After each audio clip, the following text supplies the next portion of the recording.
Hello learners, welcome to the session of MS21 that is on the social processes and behavioral issues. We are going to discuss about a chapter that is titled as communication, and it is more in terms of understanding the organizational communication process. Communication is a very important agenda of an organization because it leads the organization to get success and to grow. Communication stands to be very effective. Okay, and communication happens in two ways. In the people who are at the bottom, they communicate their requirements to the top. And the top people, whenever they comes out with any new proposal, new assignment about organizing the day-to-day affairs, they intimate to the bottom. So good communication is the foundation for sound management. Communication, when you are referring exclusively about the communication itself, it is referred as sharing the ideas, opinion, information, and understanding. Communication, if we simply state, it talks about when we disseminate an information, the understanding from one person to the other one. According to Peter F. Drucker, good communication is the foundation for sound management, because the managerial functions, if we see, like planning, organizing, directing, or controlling, these are all being dependent on communication. For example, if you want to make your plan to succeed, to be realistic, it is supposed to have a sound information system. Similarly, if you want to achieve the stated objective that you have made in planning, you need to have a good leadership, and leadership that is exercised, the decisions that is made, the efforts that is being coordinated, and the interactions that is being carried out by the different sets of people who work in an organization requires communication. So if you'll be visiting communication, and specifically the process of the communication, I may reiterate the fact that communication is nothing but it is the process of transmitting an information from one person to the other one. The communication process has some of the major components. There are three different components that we need to eye on at present. Number one, the sender. The sender actually conveys the message, encodes the message, and transmits the message. And the other part of the communication is the receiver, who receives the message, who decodes the message, and also need to see that what are the messages being transmitted by the sender is able to understand. The third part is the noise. Actually, noise is something which is interfering in the communication process. So as I told you, when the communication process begins, it is like a sender thinks of a message that he or she wants to convey to another person. The next step is to encode the message. And encoding over here, what the sender does means putting a message into a verbal, written, or spoken, or in a symbolic form, which can be recognized and be understood by the sender. The sender actually then, what he does is he transmits the message via a communication channel. Unfortunately, because of technical difficulties, sometimes nowadays fax machines are not there, obviously, but say when you are conversing through a mobile phone, if there is a dead battery, you cannot. When you are unable to read the email attachment, or say people-based transmission problem, like you have created a message but you have forgot to pass on the message. So sometimes messages are not always being transmitted. So if the message is transmitted and received, the next step is for the receiver to receive the message and to decode it. So decoding is the process by which the receiver actually translates the verbal or symbolic form of the message into an understood message. The last step of the communication process occurs when the receiver gives the sender the feedback. So learners, this is very important. Feedback to sender is a kind of a written message to the sender which indicates that the receiver's rather understanding of the message, of what the receiver was supposed to know, was supposed to do, supposed not to do, etc. Feedback makes the sender aware of possible miscommunication and enables them to continue the communication until the receiver understands the intended message. Unfortunately, learners, feedback does not always actually occur in the communication process. You may see complacency, overconfidence about the ease and simplicity of the communication sometimes lead senders and receivers to simply assume that they share a common understanding of the message and consequently not to use feedback to improve the effectiveness of their communication. So therefore, this is a very serious mistake, especially when the message and feedbacks are always transmitted with and against a background of noise. Therefore, noise is anything. When I'm referring about noise, noise is something like it is interfering with the transmission of the intended meaning. Noise can occur in any kind of situation. For example, say when the sender is not sure what the message he or she wants to communicate. When the message is not being clearly encoded by the sender himself or herself. Third, maybe the wrong communication channel is being chosen. Fourth, the message may not have been received or been decoded by the receiver properly. Or another point, maybe the receiver may not be having the experience or time to understand the very meaning of the message that is being sent by the sender itself. There is another point we need to introspect, is called as a jargon. Jargon basically, learners, it is something called as, it's a vocabulary which is very particular to a professional group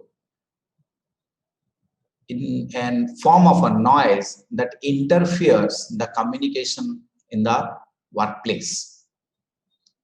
So, there are a lot of jargons. For example, when you are referring a subject like human resource management, which you are studying, an idea what right sizing or say delayering or unsiloing and knowledge acquisition mean. If somebody is not well versed with such terms, you and I being in the field of human resource and human resource management and organizational behavior, if we'll communicate something of this nature, these vocabularies to a sender, okay, we need to provide them the right meaning. For example, when I'm uttering the word called as a right sizing, that means laying off the workers. Delayering means firing your people.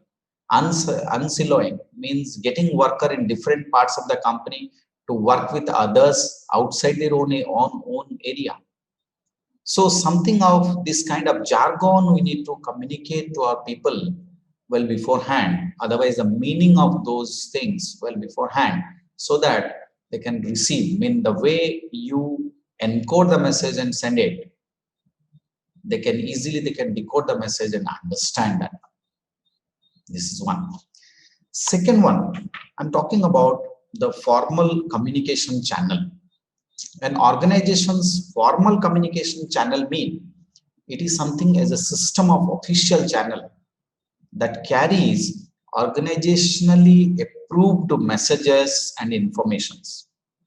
The organizational objectives, the rules, policies, procedures, instructions, commands, and requests, these are all being, in an organizational setup, these are all being transmitted via a formal channel of communication. There are different ways through which this formal channel of communications are transmitted. There are three ways. One is called as a downward communication. The downward communication learners, it flow from a higher to a lower level. Downward communication is used to issue something like an order down to the organizational hierarchy. It gives organizational members the informations pertaining to the jobs, provides the managers and workers performance review from the upper managers, and clarify the organizational objectives and goals. So this is called as a downward communication. Upward communication, you may find they have been flown from the lower level to the higher levels in an organization. Upward communication is used like to provide feedback to the senior level managers, the higher level managers, for example, about the problems they encounter, the issues they face, the operations, to help the higher level managers assess the organizational performance and effectiveness. It also encourages the people who are at the bottom to participate in organizational decision making and to give those at lower levels the chances to share their concern with the higher level authorities. So downward communication and upward communication. The third is called as an horizontal communication. Horizontal communication actually flows among the managers and workers who are actually at the same organizational level. Horizontal communication helps the system to facilitate coordination and cooperation among the different parts of a company, and it also allows the co-workers to share relevant information.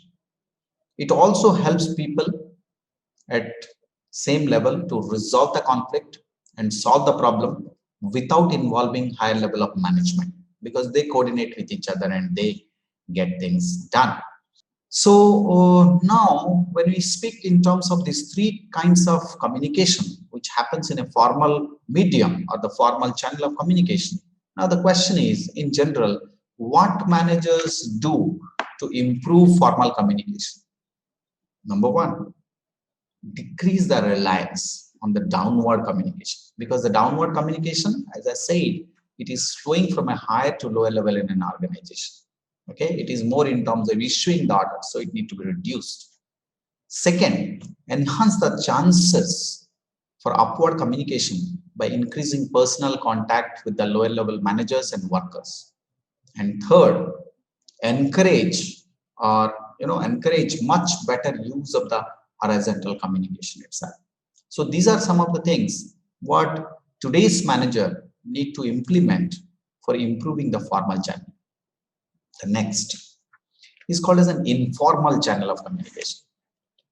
An organization's informal communication channel is also called as grapevine.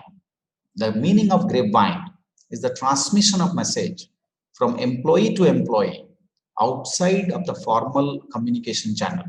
Normally, the grapevine arises out of curiosity. That is something like you need to know what exactly is going on in an organization, how it is going to affect you or others. To satisfy such kind of curiosity, employees need a consistent supply of relevant, accurate, and in-depth information about who is doing what and what kind of changes are occurring within an organization. So learners, grapevine, when you're discussing, grapevine is arising out of informal communication network, such as like when you gossip, or there is a cluster chain. In a gossip chain, for example, one highly connected individual, what he does is he'll share the informations with many other peer managers and workers. But if you'll see a cluster chain, it is numerous people simply tell a few of their friends. Instead, they'll be very selective.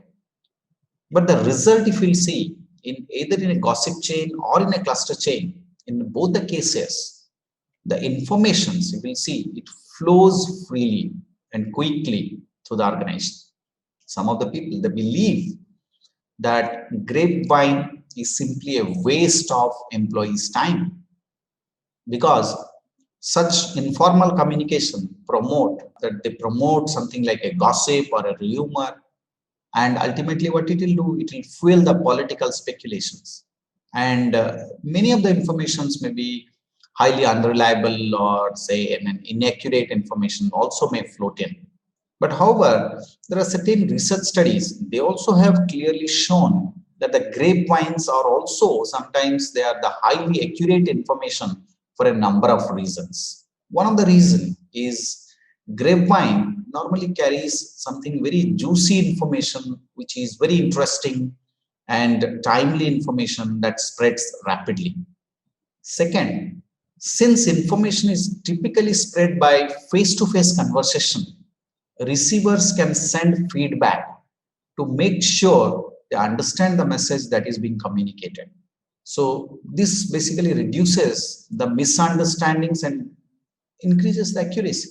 And third, most of the information in an organization moves actually along with the grapevine rather than what we spoke earlier about the formal channel of communication, because people can usually try to verify the accuracy of information by checking it with outsiders or with others. So friends, now again the question comes, what should a manager do to manage the organizational grapevine?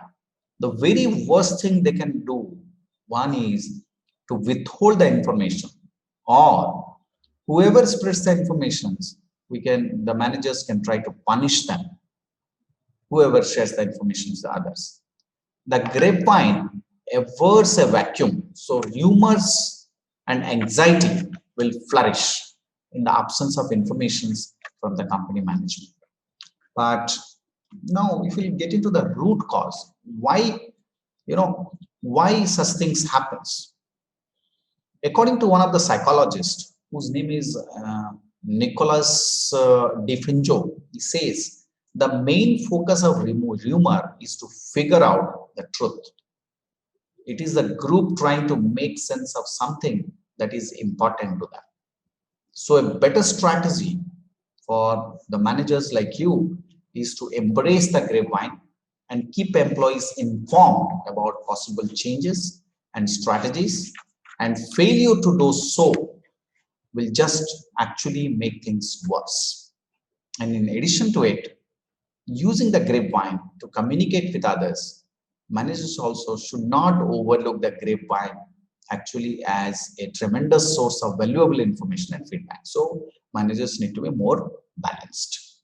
Next, friends, let us try to understand about another style of communication that's called as coaching and counseling, which is supposed to be called as a one-to-one or one-on-one communication.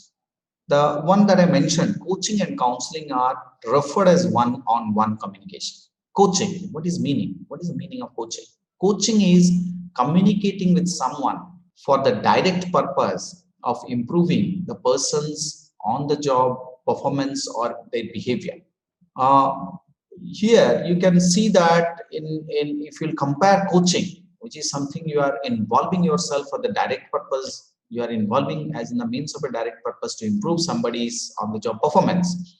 Whereas in counseling, it is more in terms of communicating with someone about non-job related issues such as stress or say health issues, retirement planning, or legal issues, and so on and so forth.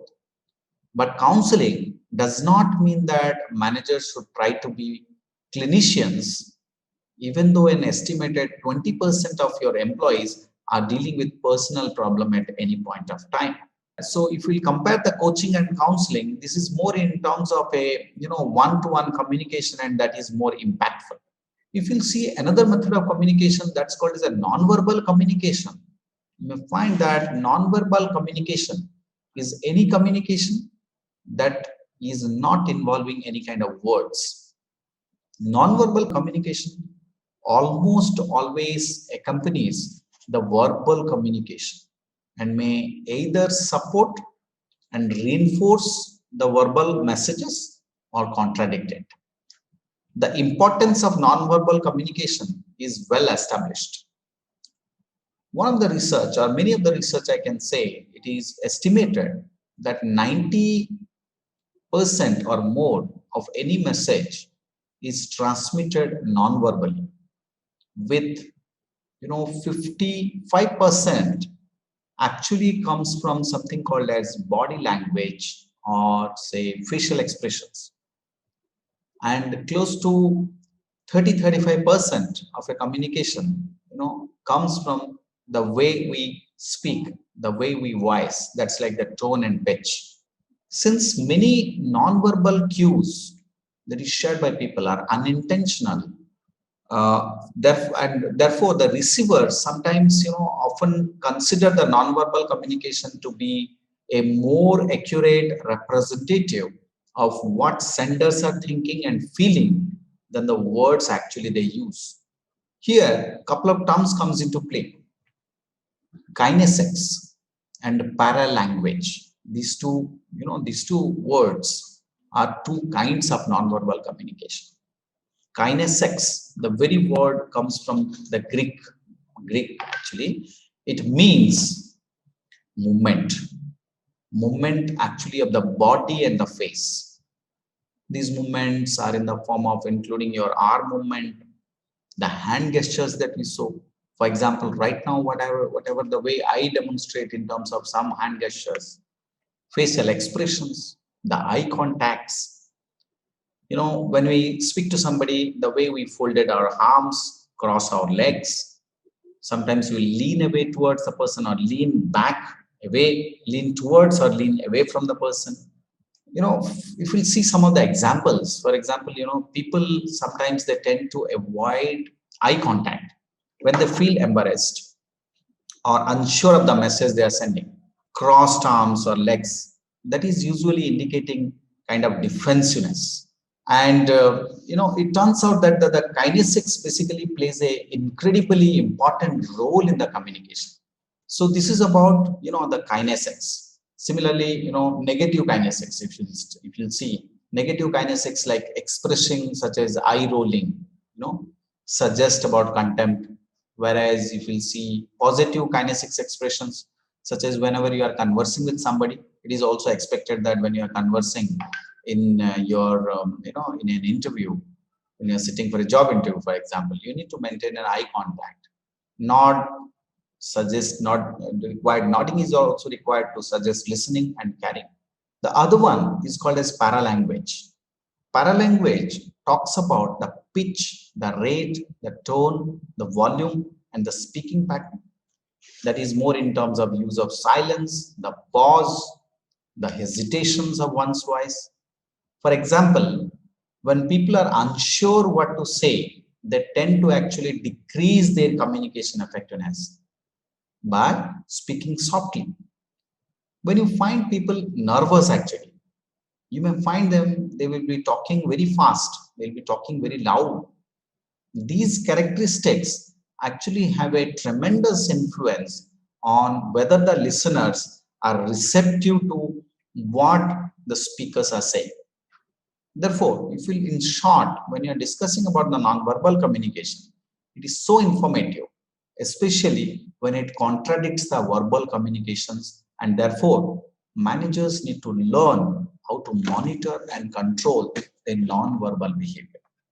So friends, therefore, we spoke about, in this session, we spoke about the essential elements of the simplest model of communication process, like the sender, message, and the receiver. We spoke in terms of the organizational communications to an extent. One of the reasons what I mentioned over there is the organizational communication. When you say it is the process of the flow that we maintain, the process of the receiver transmitting, the sender transmitting the information and the receiver receiving the information, which actually gets a goal-directed message between the sources in a pattern and through a media.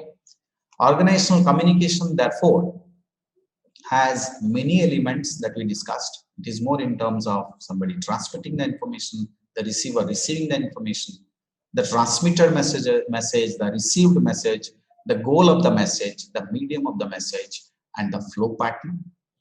And when we do a when we carry out a verbal and non-verbal communication, we spoke in terms of different modes of communication. Let me tell you also some of the characteristics of verbal communication are in the form of written and spoken communication. Written communication, when you refer, that includes the way we transmit through personal matters, policies, manuals, etc.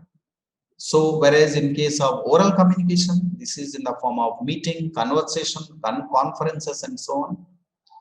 A written communication, if we compare the written and the spoken communication, written communication has the advantage of being easily verifiable. We can see their accuracy and preciseness. Whereas spoken messages cannot always be verified so easily. Moreover, written communications becomes absolutely necessary whenever we are dealing with lengthy and complicated messages, because it would be very difficult to understand and retain a lengthy message if you are only describing it in an oral form.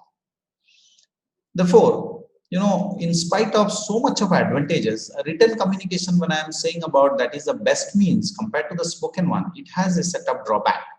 For example, being slow.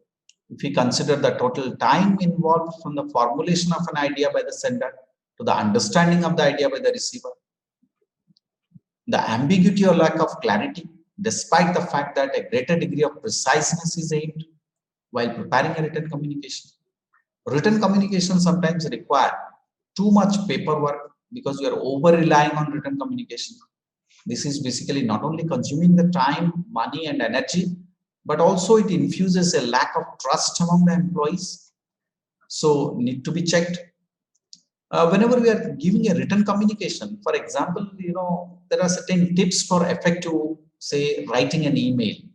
So, whenever you are communicating through an email, it is better to think what you want to write. Just because you want to send some information faster than ever before, it doesn't mean that you should send it. First, before writing a message, it is better to analyze your readers to make certain that you are sending a message. Remember also that you can always deny that you say it, but if you write it, you may be held accountable for many moons. So therefore, you may be you need to be very, very careful while writing your message. Always try to keep your message concise, because remember, if you'll see an email screen itself, most email programs show only approximately one half of a hard copy page. So it is better to save longer messages and formal reports for attachment. On the other hand, it is better not to keep your message so short that the reader is not having any much of idea what you are talking about. And always remember that the email is not necessarily confidential. Some companies some companies used to keep the right to monitor the employee's message. Do not send anything you would not be comfortable seeing publishing in your company's newsletter. Okay, and also you need to take care of not to spam your readers. Do not send them unnecessary or frivolous messages, because soon they'll be quit opening any message that you are sending it from your end. So learners, the few of the guidelines for effective communication goes as, whatever the medium you use, either a written or a oral, use simple words or phrases, very short and very familiar words. Use personal pronouns such as you whenever appropriate. While writing your message, wherever required, provide proper illustrations and examples. While framing the sentence, try framing short sentences and paragraphs. And always use active verbs, as in the manager plan, for example. Economize on the objectives and express the thoughts in a very logical and in a direct way, and avoid unnecessary words. So you need to take care of it. While talking about the non-verbal actions, you need to take care of a couple of things also.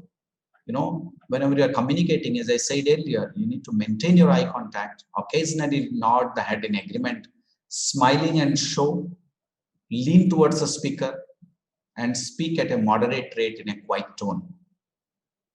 And some of the actions, non-verbal means that can impede your communication is looking away or turning away from the speaker, or sneering or using any kind of contemptuous gestures, or for example, if you're closing your eyes, or you are using an unpleasant tone of voice, or you are speaking too fast or too slow when you are delivering your message.